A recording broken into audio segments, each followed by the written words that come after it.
A few months ago, I drove from Boston to New York City to be in a room full of idiots.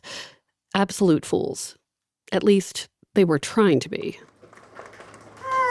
Clowns make sounds. Any sounds you want to make? Yeah. Tops of the feet. I joined these people, watching them as they made weird faces, as they got down on the floor, as they made wild noises. We're down here, we're swamp creatures. You're going down all the way to the very bottom of your vocal range. You're making the lowest note that you can with your voice, and you're dragging your fingers around in all the algae, and the sound is coming up through your asshole. You go.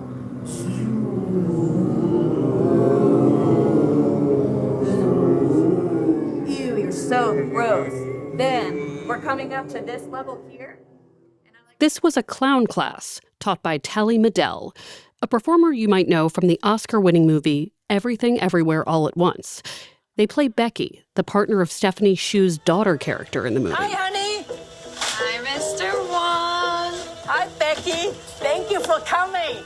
Please call me Wayman. When not on screen, Tally happens to be a professional clown, a clown teacher, a humble student and philosopher of clown. Tally believes that clown is an important kind of performance art because it's about silliness, which is not an easy thing to be these days. I do not think I'm someone who gives good clown, at least not instinctively. But for many reasons I'll get to, I can see the appeal of trying. From the Boston Globe, this is Love Letters. I'm Meredith Goldstein.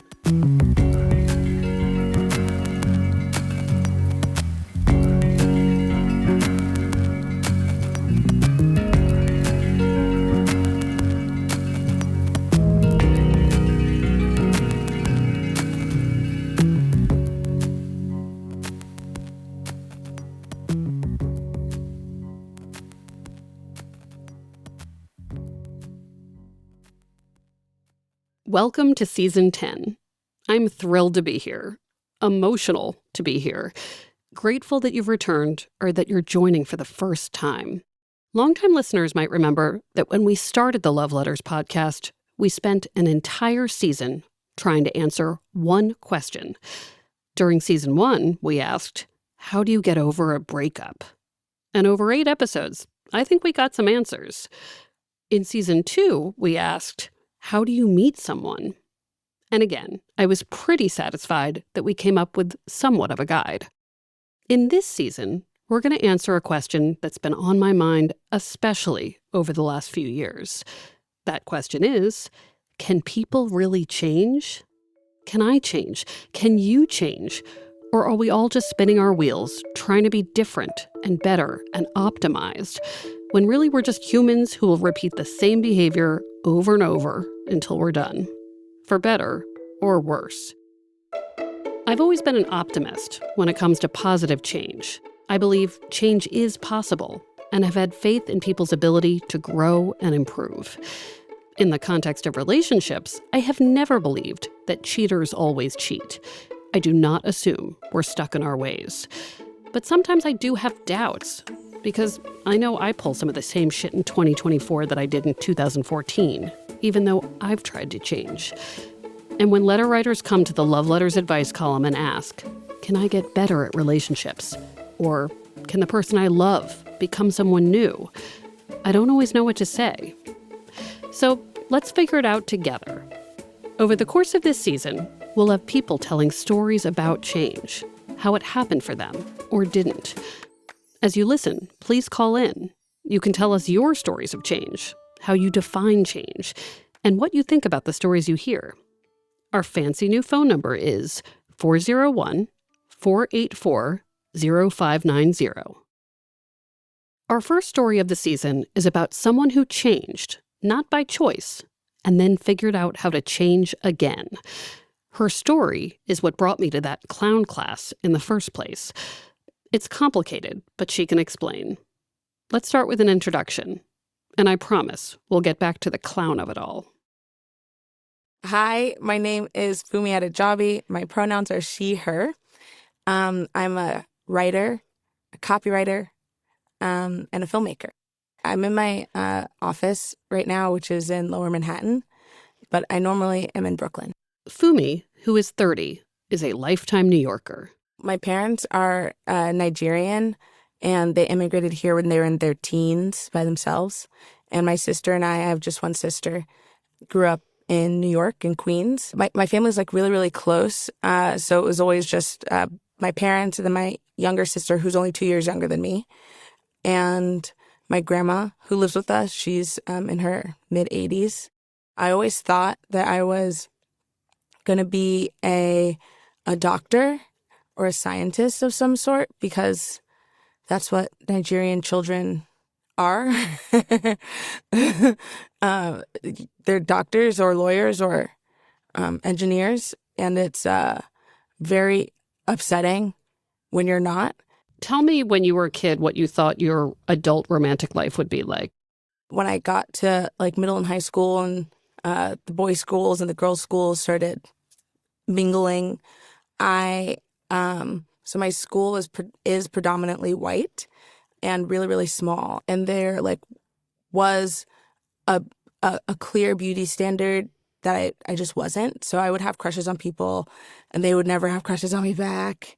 And then I was like, I guess I'm just an ugly duckling who will never be in a relationship. And it wasn't sad because I was like, I guess that's just what life is like for some people.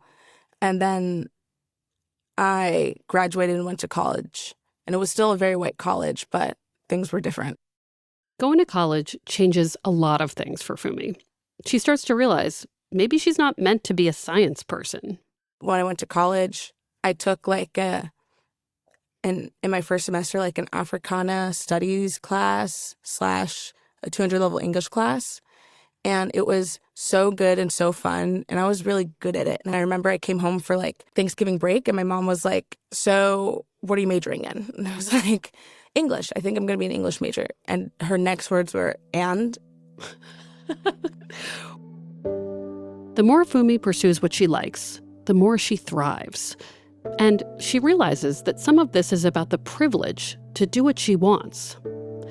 As immigrants, her parents were in a position where they had to do whatever was best to support the family, even if that meant sacrifice. My dad worked really, he was like a cab driver when I was growing up. He's not anymore, but he was. And he worked really long hours. So he was like always working. And I remember once on like a bring your parents to work day, he came with me. He was not that happy to be there because he was like, I should be working. But we were we were in like my art class and we got a little assignment. You know, we're sitting next to each other doing whatever we were doing. And at the end of the 40-minute period, I looked over and he had drawn a photorealistic sloth. Whoa. Yeah, it was so crazy. I was like, what is going on? Like, have you been able to do this whole time? But I think if he wasn't, he's an exterminator right now. Queens Pest Control. If you're in New York City, Queens Pest Control exterminators. But he's an exterminator, and I think if he wasn't that, he would be a history teacher, or he would be some manner of artist.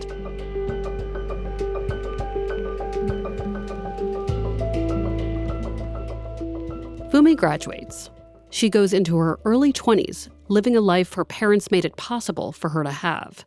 She's a copywriter, doing creative work. She has fun. She has friends. She dates around a little. It's around this time, though, that she suffers a huge family trauma. Funmi isn't going to share too many details here for privacy reasons, but when Funmi is in her mid-20s, her mother has a medical event. After what was supposed to be a simple procedure, when her mom's supposed to be healing, it's clear that something is off. Funmi's mother is not getting better. My sister and I were like taking care of her and things sort of didn't seem right, but they didn't seem so wrong, but they felt not right. And everything that we were looking up online, like nothing that was happening to my mom was really indicated for the type of procedure that she had. One of my big regrets is that we didn't like take her temperature, and also that we didn't immediately override her. She's kind of the boss of the family. And so we were like, you don't seem like that well. Maybe we should take you back to the hospital. And she was like, I don't want to go to the hospital. I'm fine. I'll be fine. And yeah, that's like one of like my life's biggest regrets. And then, long story short, she fell into a coma for months. Oh, I'm sorry. And it was one of those things where, like, you know how like on Grey's Anatomy, the families or like the loved ones will ask the doctors, like, is she going to be okay? Is she going to be okay? And then they're like, we're doing everything we can, because they can't really say, they can't give you the odds because the odds are not good. Mm-hmm. That it was like that every day for months. Funmi moves home to help her mom. It's all hands on deck. When this is going on, it's like, I'm sure that's the only thing you can think about. Yeah, it was pretty terrible. Like, so that period where it was like kind of a life and death emergency situation every day, that was kind of a long time. Like months. Not only is Funmi caring for her mom, and to some extent her 80-year-old grandma, there's also someone else at home. Someone new. At the end of 2019, during the Christmas season, my mom, she works for the Department of Children's Services in New York, she brought home like a four-month-old one day. She brought home a 4-month-old one day. She's not like a caseworker anymore, so we were all like a little bit surprised because she's not interacting with families daily. But this little 4-month-old, they were like, it's 2 days after Christmas. We're going to put him in an orphanage because they're not doing foster care placement. So, you know, that's what we're going to do. My mom felt bad. No one should be alone at the holidays, especially not a sweet little 4-month-old. So she brought him home for the weekend, and he's been with us ever since. He's about to turn 5 in August. Oh my gosh. Yeah, he's a sweet boy. But during like my mom's big emergency, he was 1, and I was the backup caregiver, like the backup foster parent. And it was really only on paper that I was supposed to be that. But then this happened. She was incapacitated for such a long time that I became the primary caregiver. Like, my whole family was like working together to take care of him. But I was doing like a lot of it, and it was really, really, really hard. It was really, really, really hard. I think for people who have not been like primary caregivers, like, can you sort of talk through what a day might have looked like during that time with all these responsibilities? She was quite far away because that was the team that was best able to like take care of her specific situation. But it was like 50 minutes from my house, maybe an hour and a half in traffic if you didn't leave at the right time. So, and it was still COVID times, so only 2 people were allowed to be in there with her at the same time. So my dad was going every day, and my sister and I would go every other day. Like, I would drive over there and sit and like rub her feet and hold her hands. And my sister would take care of the baby, and I'd be there all day, and I'd like work. I didn't stop working this whole time. I could have. I had the support from my agency, but it was good to be focusing on something that wasn't the emergency. So I'd go and I'd hold her hand, I'd talk to her, and I'd read her things. Oh my God, this time was so crazy. Like, I knew everything that was going on. I knew what medication she was on, and I knew the dosages. I knew the settings of the various different machines that were keeping her alive. I knew the shift schedules of the nurses. I knew when to call in order to, because if you call like right when they're doing a shift change, then you don't get a nurse who's been with her all night, and so they don't have any like great information. But if you call too close to the end, then they're getting ready to leave and they're not really interested in talking. So you have to like time it perfectly.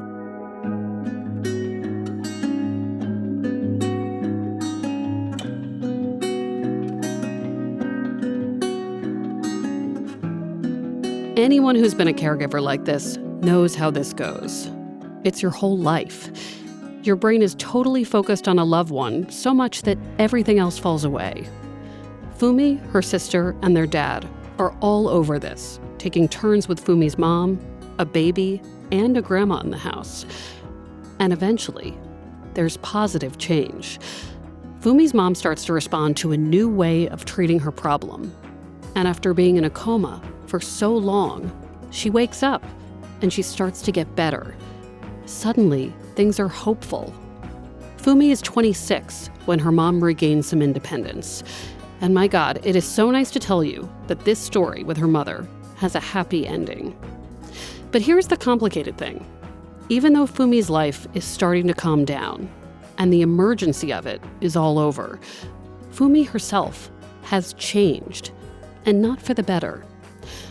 Funmi is now wired to expect bad things to happen, to be anxious, to be on edge like she was for so many months. During the time her mom was sick, everything in Funmi's life had shifted. She wasn't finding joy or escape in anything. She couldn't sit still, be present, and enjoy. Thank God for the baby. I actually don't know what would have happened to us if we didn't have like a sweet little baby we needed to keep alive. My friends would check on me occasionally, or they would check on me with like a frequency that I was comfortable with. But I wasn't like really going anywhere. I was definitely not dating. I was never really like an anxious or socially anxious person, but I developed this like very intense social anxiety where I couldn't really be out. This inability to feel okay and safe doesn't get better when the stresses of life get better. Funmi is trapped in this bad feeling. I had a hard time leaving the house or like leaving my mom's side or leaving where the information was because I would be scared that every call I'd get was another disaster because for so long it was that. Yeah, for so long it actually was every call was another disaster. That when it stopped being that, my body like hadn't really caught up to that yet. I want to talk about that because we talked about that and I having had a sick parent, there's that feeling of like the fight or flight that doesn't stop. And in your case, I can't even imagine. I'm not a mental health professional, so I don't know what to call it. But like, it took me a long time after losing my mom that I realized that when the phone rang, I was like, what? And I don't like, for you, you know, you have this wonderful thing that your parent gets better. And yet like, it's not like your body and brain just like shifts into everything's okay land, right? Like how like did you feel stuck in that or did you feel just generally scared of like can you talk about sort of how it's difficult to shift out of that fight or flight mode of like what's happening? Yeah, it was really hard. I didn't know how to be present among people anymore because I was like really, really in my head because that's where I had to be for so long. And like, that's just it. I mean, I'm happy that I was there for my family and I would do it again. But it was like coming out of it, like my body really had a hard time catching up to the emergency is over or the emergency is much smaller than it was. Funmi says she was lucky. Around this time, she finds a really good therapist. This mental health professional validates Funmi's experience and gives her some tools to get better. Yeah, I was working with an excellent therapist. She was so patient with me. She gave me mantras or like encouraged me to practice them. Like before I'd like, I would like leave a social gathering, quickly went to the bathroom, talked to myself in the mirror. Feel like you can do this. You're going to have a good time. You're having so much fun already. It's happening right now. You're great. You're funny. You're charismatic. People like you. Go get them. Yeah, she, I don't know where I'd be without her. All of this therapy mantra work is great, but Funmi wants another kind of fix too. She doesn't want to be a person who's always expecting the worst. She wants to be present, to have fun, maybe even date again. That's when she listens to a podcast. No, not this one. Sorry. It's okay. It's okay. I was listening to This American Life. We allow people to listen to This American Life. Okay. But only that one. I'll allow it. Just this one time. The episode featured an interview with someone who had a show at the Brooklyn Comedy Collective. Secretly, Funmi has dreamed of performing. And she's like, you know what? I'm going to check what's going on with improv at this place. I started looking at the classes and I scrolled. I got to the bottom and I saw clown. And I was like, now what's that? And I had a friend who years before had told me she did this crazy exercise in a clown class, and that really stuck with me because it sticks with you when someone tells you they've taken a clown class. So I saw a clown and I was like, maybe this could be something. It truly can't get worse than what's happening right now. So Funmi signs up for clown class. And this is when change happens all over again. She'll explain after a short break.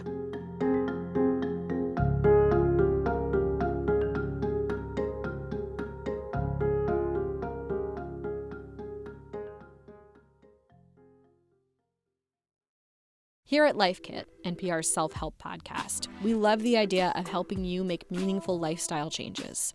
Our policy, don't be too punishing on yourself or too grand in your goals, which is why we've got shows on how to help you make little nudges to your behavior and create habits that stick. Join Life Kit to get the tools you need. Listen to the Life Kit podcast from NPR. So back to the story of Funmi, whose mother is doing so much better after an emergency medical event. Fumi's life should be going great at this point, but she's still very anxious all the time, and she is signed up to take a class in clown. Tell me about the first class you go to. I walk into Clown Level 1, which was taught by Tally Medell, who's excellent. So I go to Clown Level 1, we get this curriculum, and I don't remember exactly what was on it, but I do remember that I immediately took a picture and I sent it to someone because I was like, isn't this nuts? And they were like, yeah, what are you doing? I said, clown class. So it was a small class, I think maybe like 10 people or so. And it was once a week on Tuesday nights. And it was like the best part of my week for 2 months. Without revealing too much of what you learned, because people should have to take this for themselves, what might be an activity you did in entry-level clown? So you're lined up with like 5 other people and you're standing with your back at the very, like, back touching the back of the stage. Then the other half of the class is in the audience. And you go down the line, starting at the very end. And you take a step forward and you try to make them laugh. But you can't really do anything. Tally says, you can't put on too much mustard. So I say that. You weren't supposed to like do that much. Just like try to make them laugh. And then if they don't laugh, you take a step back. And then it's the next person's turn. And it's like a race to the front of the stage. And like I've taken so many more clown classes since then. And that's like such like like I learned, it was like my first time learning something so important about clown, which is like, you can do so little, and it can be to such great impact. I remember it was me or maybe it was someone else. They like took a step forward.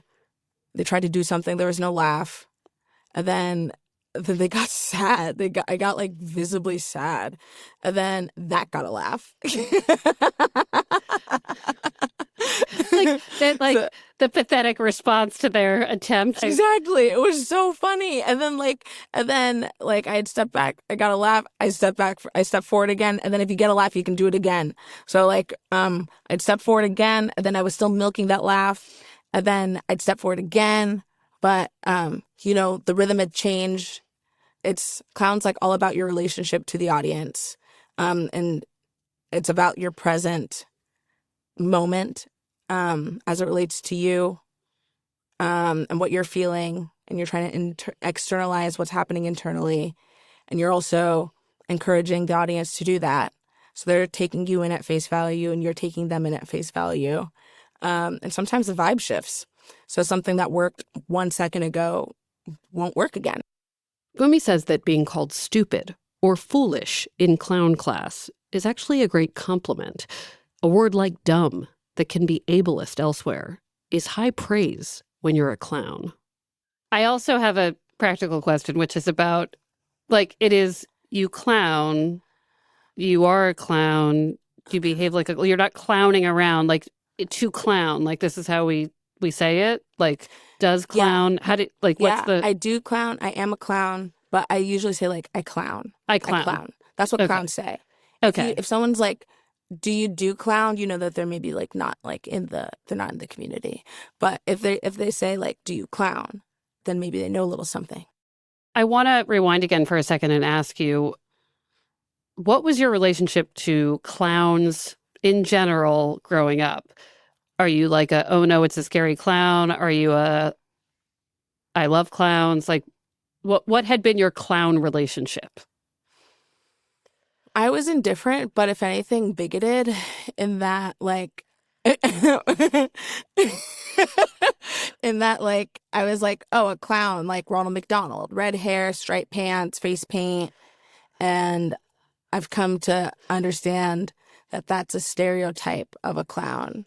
However, I've kind of like circled back around in my like greater understanding of clown that like all clowns live on a spectrum.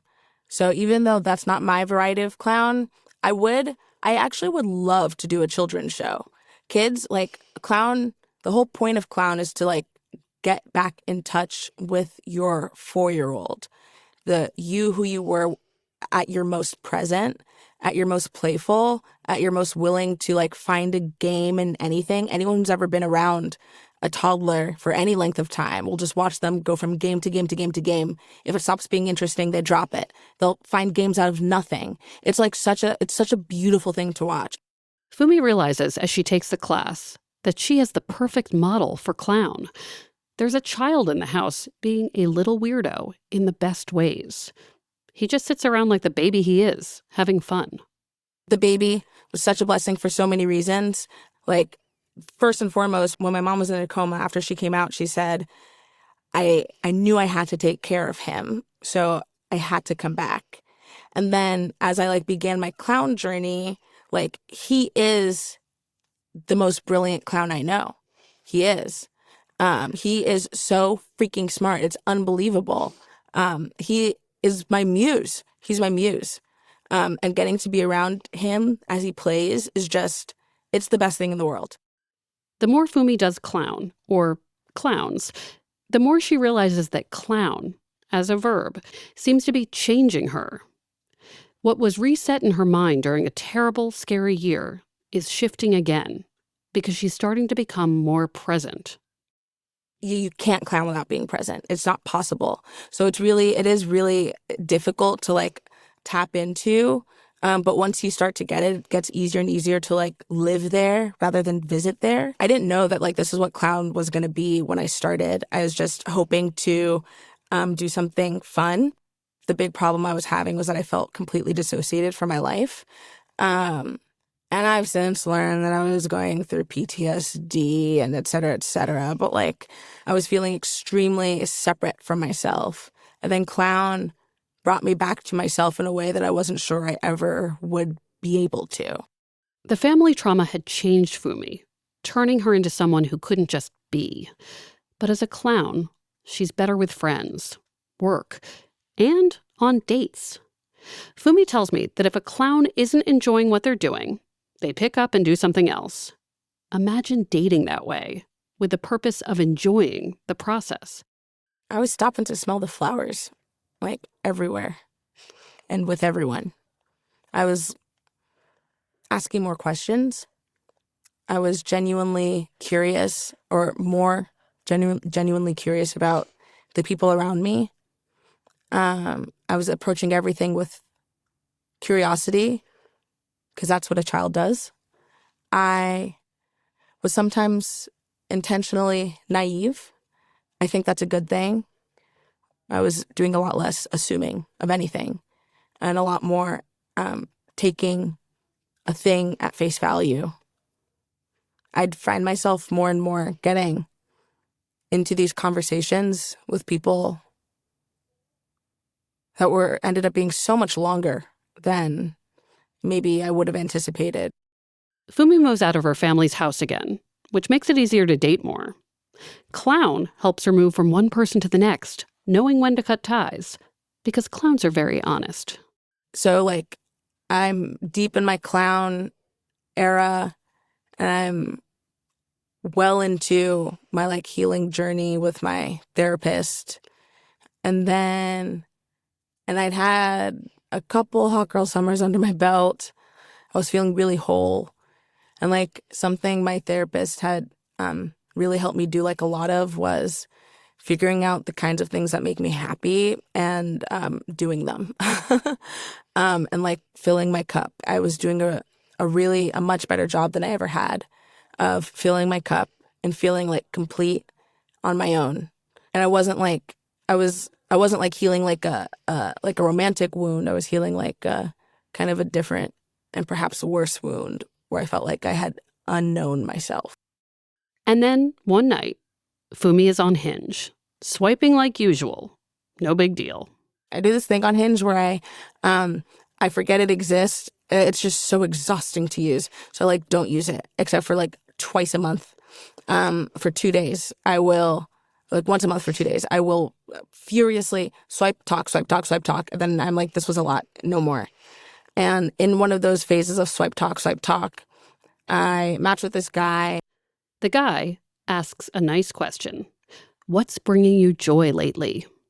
And I go, clown, and I start telling him about clown. And he's like, wow, that's so interesting. I'd love to like be introduced to that world. Like I know a little bit about clown because I went to acting school. I was like, yeah, for sure. Then the man tells Funmi something else about himself. And he goes, I'm a mime. And I go, what? I went, do you want to get a drink tonight? A clown and a mime walk into a bar. And it's nice. So we went to this place called The Little Pig in Fort Greene. And I asked him that day, do you want to get a drink? He's like, sure. It was so rainy. It was terrible. It was so much that I was like, I wasn't going to go. I was like going to cancel. But then I was like, also in the mindset of get out there. Don't like, why not say yes? So I suck it up. I go. And then I open the door. I walk in and he sits up. He like is back straightened a little bit. He like make eye contact. He was so cute. He was so cute. And then we immediately have like excellent chemistry. And like I love the sound of his voice. He has like he studied musical theater. He has like a really beautiful voice, even when he's not singing. And then the conversation was just so easy. It was like very different. It was really, really different. It was really special. We went outside towards the end of the date to call my Uber, wait for my Uber home. And it's a two-way street. The Uber comes on the other side of the street. And then we're not trying to do a U-turn to my side. And it is still torrential downpour. And it was just so much. It was like, Noah's Ark level of water. And we both just like walk out into the rain. And then we kissed. It was like a really good first kiss. And it was a really, really good first date. Is he a good conversationalist? Because like I don't think of mimes saying a whole lot. They're just like... He's an excellent conversationalist. He's really funny and he's really smart.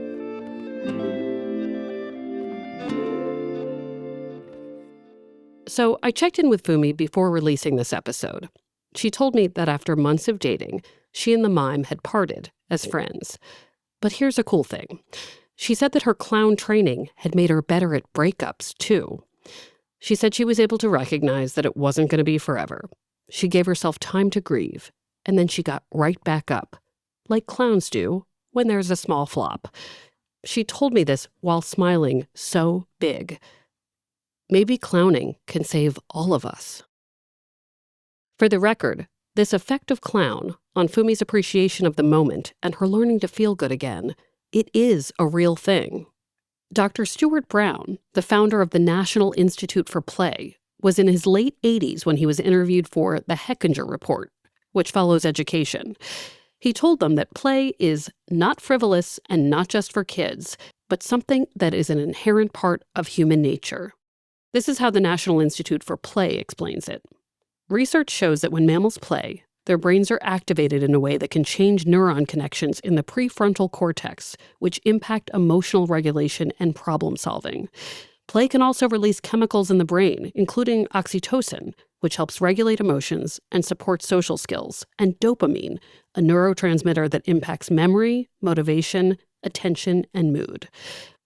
That means clown could have literally been rewiring Fumi's brain. I'm a totally different person. Like, I never thought I would be this way again. Meaning, like, someone who can hang around people and have fun. I never kind of like I was saying earlier, I had all these dreams that felt so far away. Even when I was younger, it kind of felt like a thing that could happen to somebody, but probably not me. They might stay dreams. But like, they feel so real now. They feel so within reach. I'm so much more confident than I was before in myself. Like, I love myself in a way that like I didn't during the emergency and like immediately after. Yeah. This is going to sound so dramatic, but I think clown literally saved my life. So after talking to Fumi, obviously I was curious about clown and what it could do for me and others. It should surprise no listener here to know that I suffer from bad anxiety. Sometimes I'm worried about being a bad friend while I am out with that friend. Therefore, being a bad friend during the moment I should be paying attention to them. Anxiety gets in the way of being present just when you want to be. I'm medicated for it, but I want more change. So on a Sunday, I drove to New York and went to the Brooklyn Comedy Collective. I met with Tally Medell, whom I adored in Everything Everywhere All at Once. They were Fumi's teacher for her first class.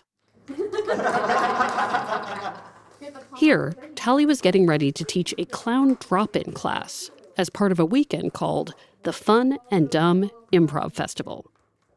Before they got started, Tally and I sat outside of the comedy studio and talked about why clown is so transformative for people. Ego death, Tally says. The beautiful thing is that if you really are just providing yourself as like a method, like a vessel for communication, then it is actually a selfless thing to do. And I think clown is the fun part of that where it's ego death. So you are unfolding all of yourself to the room, and then everybody is able to see themselves because you're revealing yourself for the fool that you are. And then when you do that, you set everybody else free. Tally says clown is about being in a space where there's no feeling of cringe. To be alive is to be cringe, Tally says. So it's brave to just be earnest without shame. That is clown. After more very philosophical thoughts about clowndom, I followed them into the building for the class. Basically, about a dozen of us are in a room. There's a range of ages, people in their 20s, 30s, 50s. Most other people there had some improv experience, unlike me. Tally got us loosened up with our bodies, our mouths. They gave us advice about not trying too hard. There's the inclination to be clever, and we're going for anti-clever. We're trying to get stupid. We've already done the cleverness part. We did the activity Funmi told me about, the one where people step forward and backward based on how their clown behavior amuses the audience. Now everybody's facing forward. We'll all turn around, we're all facing forward. And it doesn't matter what order you go in, you're going to take one step forward. Ideally, it's one person hitting a step at a time, but the opposite is also always funny, so we'll see what happens. If everybody laughs, you can stay. Then after everyone has taken one step, then you can start again. Like, if they're not laughing at what you're doing, and our job as a clown is to be funny, then that's on you. It is like okay, well, that's my fault. Because you haven't figured out how to invite them to play with you yet. Then do you go internal? Do you sit with your flop by yourself, which isn't real because we can already see you flopping? Or do you find a new game? So we build... I'll admit, I didn't jump up to participate in this activity and hid behind my microphone. I did participate in some other activities, but to be honest, I spent a lot of the class confused by the rules or feeling like I was trying too hard. Ego death is difficult. But there was this moment at the end of the 2-hour session where Tally asked us to leave the building and walk around the block as our clown selves. We followed Tally, and I was at the back of the group watching. The clowns in training were walking like idiots and saying stupid things about graffiti they saw in apartments, or the outdoor dining tables they saw, or about trash on the sidewalk. They all did remind me of babies, with their eyes wide, their mouths hanging open. I noticed that other people on the street, random New Yorkers, weren't eye-rolling our pack. One guy collecting garbage actually seemed really amused. He was entertained. He looked at us, I looked at him, back and forth. It was this exact present moment interaction Tally and Funmi had talked about. That's when I lifted my butt a little and did a weird walk, imagining myself as a caboose to the clown car. The other students didn't see me because I was trailing them, but my butt was up and I was walking on my toes. For those few minutes, a very few short minutes, I wasn't worried about anything. One could say it was a nice change.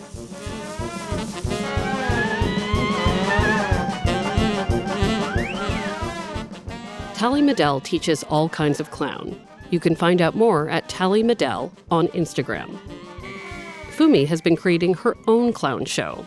She has plans to debut it soon. Check out Brooklyn Comedy Collective's website for more details. Join us this season as we answer this question about change. We'll take on topics like new therapies that can change you, games that can change you, hormones that are changing me right now, and next episode, a change of scenery. Sometimes picking up and moving changes everything, or nothing at all. We'll explore next time.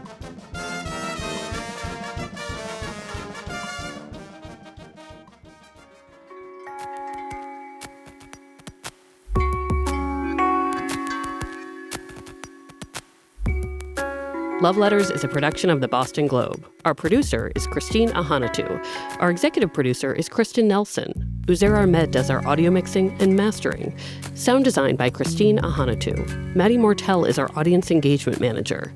Special thanks to Nancy Barnes and Linda Henry. Our music is from APM.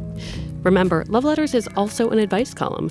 We love getting questions about dating, divorce, marriage, singlehood, whatever you're experiencing, to loveletters@boston.com. When you send a letter, generally it helps someone else. And if you like this show, please leave us a review. Learn more at loveletters.show.